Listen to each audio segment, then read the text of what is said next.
Oke. Assalamualaikum warahmatullahi wabarakatuh. Selamat sore. Salam sejahtera untuk kita semua. Mungkin saya langsung saja karena setelah sesi ini masih ada sesi lanjutan lagi.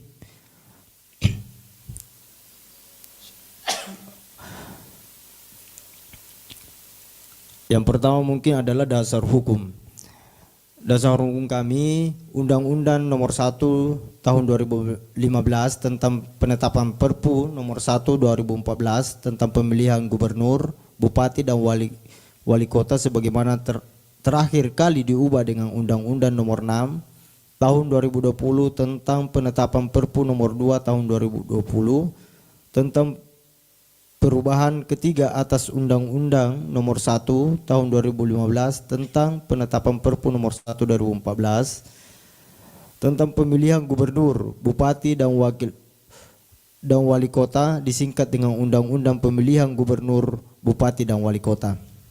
Yang kedua adalah Perbawaslu Nomor 20 Tahun 2018 tentang pencegahan pelanggaran dan sengketa proses pemilu. Yang ketiga Perbawaslu Nomor 14 Tahun 2019 tentang perubahan Perbawaslu Nomor 10 Tahun 2017 tentang pengawasan pencalonan pemilihan gubernur dan wakil gubernur, wali kota dan wakil wali kota serta bupati dan wakil bupati. Yang keempat, Perbawaslu Nomor 8 Tahun 2020 tentang penanganan pelanggaran pemilihan gubernur dan wakil gubernur, wali kota dan wakil wali kota serta bupati dan wakil bupati. Yang kelima, Perbawaslu Nomor 2 Tahun 2020 tentang tata cara penyelesaian sengketa pemilihan gubernur dan wakil gubernur, wali kota dan wakil wali kota serta bupati dan wakil bupati. Yang keenam, PKPU Nomor 8 Tahun 2024 tentang pencalonan gubernur dan wakil gubernur, wali kota dan wakil wali kota serta bupati dan wakil bupati. Yang ketujuh, Surat Edaran Bawaslu RI Nomor 81 Tahun 2024 tentang pengawasan pencalonan pemilihan gubernur dan wakil gubernur, wali kota dan wakil wali kota serta bupati dan wakil bupati. Yang kedelapan, produk hukum lain yang relevan. Hak mencalonkan. Setiap warga negara berhak memperoleh kesempatan yang sama untuk mencalonkan diri, dicalonkan sebagai calon gubernur dan calon wakil gubernur, calon bupati dan wakil bupati serta wali kota dan wakil wali kota. Itu sumber dari Undang-Undang Nomor 10 Tahun 2016 Pasal 7 Ayat 1. Jadi kita sudah diatur dalam undang-undang bahwa kita semua punya hak, tapi hak itu ada persyaratan-persyaratannya yang sudah dibahas tadi tentang persyaratan calon.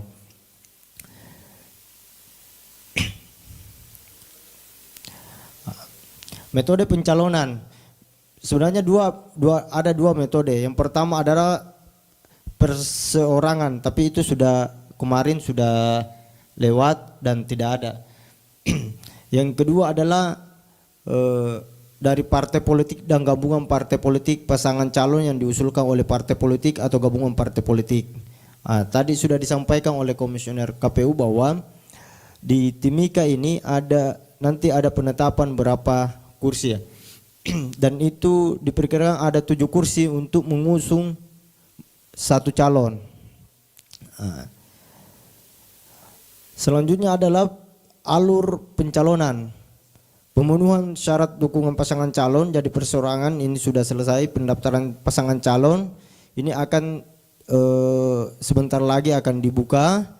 Dan semua dokumen-dokumen itu akan diverifikasi juga oleh Bawaslu. Dan semua tahapan yang mulai dari pendaftaran, penelitian persyaratan calon, penetapan pasangan calon, Bawaslu akan mengawasi itu.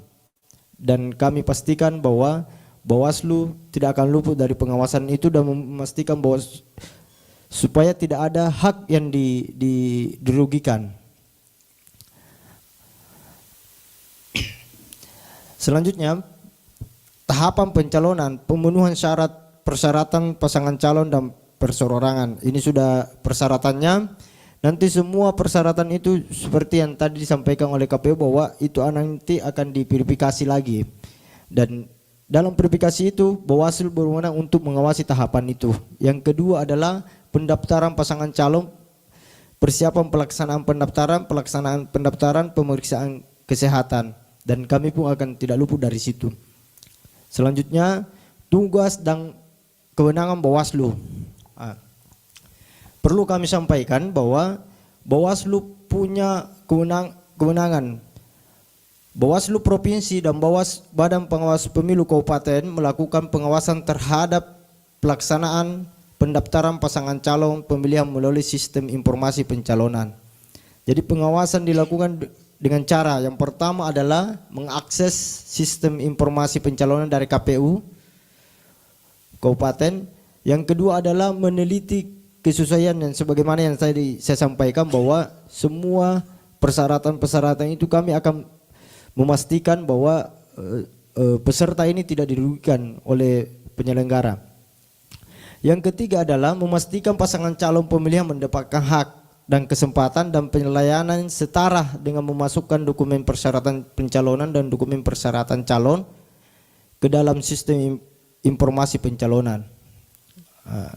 Ini tadi perasa belum pernah menjabat ini sudah disinggung tadi dan sangat alok tadi.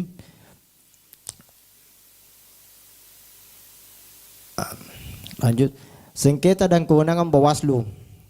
Sengketa pemilihan adalah sengketa yang terjadi antara peserta dengan penyelenggara pemilu sebagai akibat dikeluarkannya keputusan KPU. Ini juga sempat disinggung oleh tadi mantan Ketua Bawaslu RI Pak Prof Muhammad, sangat alot bahwa sengketa terjadi ketika hal-hal yang dianggap tidak sesuai dan merugikan peserta pemilihan. Sengketa pemilihan antar peserta pemilihan dengan penyelenggara pemilihan ini tadi. Misalnya ada SK KPU yang dikeluarkan dan itu peserta pemilihan merasa dirugikan, itu bisa dipengajuan di Bawaslu untuk pengajuan sengketa. Sengketa pemilihan antar peserta pemilihan ini biasa sering terjadi. Biasanya di lapangan juga sering terjadi ketika ada misalnya contoh tempat berkampanyenya sama dan bersamaan dan saling mengganggu, itu biasanya terjadi seperti itu. Atau pemasangan balihonya saling menghalangi, itu bisa terjadi antara peserta. Kewenangan Bawaslu Provinsi dan Bawaslu Kabupaten berwenang menyelesaikan sengketa. Jadi kita punya kewenangan, misalnya penetapan BA atau penetapan calon tidak sesuai, ada yang dirugikan, kita punya hak untuk memutuskan mensengketakan, dan keputusan Bawaslu itu paten dan terikat. Sengketa antar peserta pemilihan dengan penyelenggara. Sengketa antar peserta pemilihan dengan penyelenggara pemilihan terjadi akibat dikeluarkannya keputusan KPU provinsi, baik itu kabupaten, berupa surat keputusan atau berita acara. Seperti yang saya singgung awal tadi, itu keputusan atau berita acara sebagai objek sengketa pasal 4 Perbawaslu 2 tahun 2020. Subjek hukum pada sengketa antar peserta pemilihan dengan penyelenggara pemilihan adalah bakal pasangan calon atau pasangan calon sebagai pemohon dan KPU provinsi atau kabupaten sebagai termohon. Penyelesaian sengketa pemilihan kepala daerah sebagai suatu rangkaian proses untuk melakukan verifikasi formil dan material atas keberatan terhadap surat keputusan KPU atau berita acara KPU merupakan konstruksi upaya administrasi terhadap keputusan tata usaha negara, dalam hal ini keputusan KPU. Jadi ketika kami ada sengketa, itu kita tidak melihat Perbawaslu, tapi kita akan melihat pertimbangan-pertimbangan hukum lainnya. Sengketa pemilihan antar peserta pemilihan.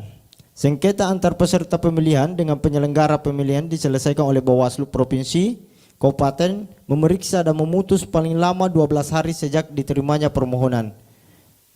Jadi jangka paling lamanya itu 12 hari. Permohon kewenangan Bawaslu Provinsi Kabupaten dalam penyelesaian sengketa pemilihan dilaksanakan melalui tahapan menerima dan mengkaji permohonan serta mempertemukan pihak yang bersengketa dalam musyawarah untuk mencapai mufakat dan kemudian memutus kesepakatan di antara para pihak di dalam musyawarah. Kemudian berdasarkan pasal 62 Perbawaslu 2 tahun 2020, penyelesaian sengketa antar peserta pemilihan diselesaikan melalui musyawarah dengan acara cepat dan tepat peristiwa serta dapat diselesaikan oleh Panwaslu Kecamatan. Ini yang diselesaikan Panwaslu Kecamatan ini adalah antar peserta. Berdasarkan mandat yang diberikan oleh Bawaslu Kabupaten. Jadi nanti ketika sudah masuk tahapan, biasanya ini kami mengeluarkan mandat itu ketika mau masuk tahapan kampanye. Itu kami memberikan surat mandat untuk menyelesaikan sengketa di distrik masing-masing. Itu antara peserta.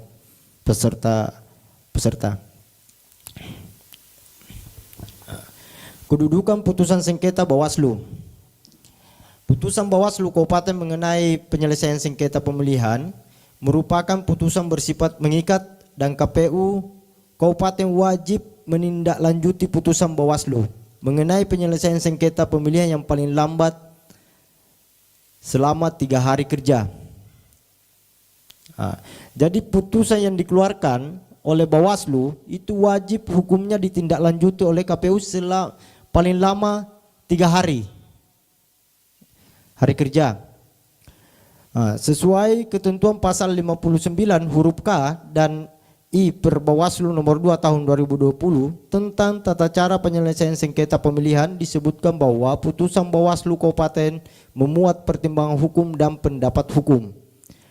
Jadi ketika kami bersengketa, maka kami akan berusaha untuk menghadirkan pakar-pakar hukum dan kami akan mengkaji dan memplenokan. Dalam penyusunan pertimbangan hukum atau pendapat hukum, Bawaslu tidak hanya membaca secara tekstual saja dari suatu ketentuan dalam peraturan teknis, akan tetapi Bawaslu mengkaji dan mendalami secara substansif, filosofis dan hakikat atau ketentuan penerapan pasal dari peraturan teknis tersebut dengan melalui putusan-putusan atau jurisprudensi dari lembaga kekuasaan dan kehakiman tentang suatu penerapan hukum yang telah dilaksanakan oleh termohon sehingga merugikan pemohon.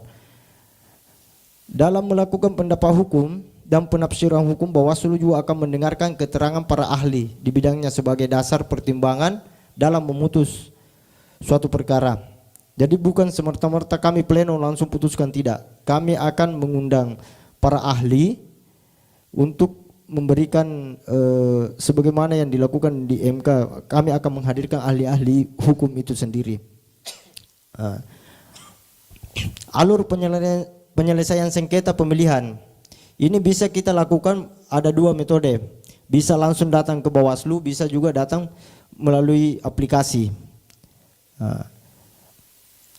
Secara dokumen dan penyelesaian sengketa, ketika laporan itu masuk, kita akan periksa lengkap atau tidak lengkap, tidak dapat diterima, batas waktu permohonan tidak kadaluarsa atau perbaikan. Nah, setelah kita periksa nanti akan kita memberikan kesempatan para pemohon untuk perbaikan selama 3 hari. Nah, selama 3 hari kita memberikan kesempatan untuk perbaikan berkas, tapi tidak ditanggapi oleh pemohon, maka itu dianggap bahwa pemohonnya sudah kadaluarsa.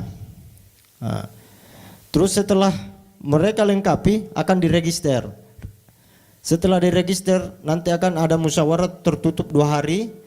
Kita akan apakah dia mufakat atau tidak mufakat. Kalau tidak mufakat itu akan dilanjutkan lagi dengan musyawarah selama 10 hari. Kalau setelah itu baru kita putuskan apakah menerima putusan atau tidak. Kalau tidak akan dilanjutkan di PT Tun. Selanjutnya pidana pencalonan menghilangkan hak calon, Undang-Undang Nomor 10 Tahun 2016 pada pasal 180 ayat 1, setiap orang yang dengan sengaja melakukan perbuatan melawan hukum menghilangkan hak seseorang menjadi calon gubernur, calon wakil gubernur, calon bupati dan calon wakil bupati dan calon wali kota dan calon wakil wali kota dipidana penjara paling singkat 36 bulan dan paling lama 72 bulan dalam denda paling sedikit 36 juta rupiah. Yang kedua, pasal 2 ayat 2.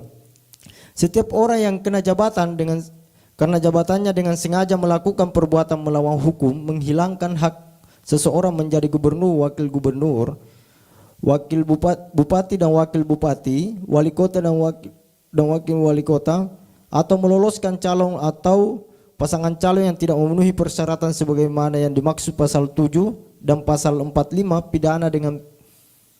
pidana penjara paling singkat 36 hari dan dan paling lama 96 bulan dan denda paling sedikit 36 juta rupiah dan paling banyak 96 juta rupiah. Jadi itu kita sudah diikat dalam undang-undang. Kalau ada penyelenggara atau pihak manapun yang sengaja menghilangkan hak calonnya seseorang, maka kita kena pasal ini. Next. Oke, mungkin itu saja yang saya sampaikan. Saya kembalikan ke moderator.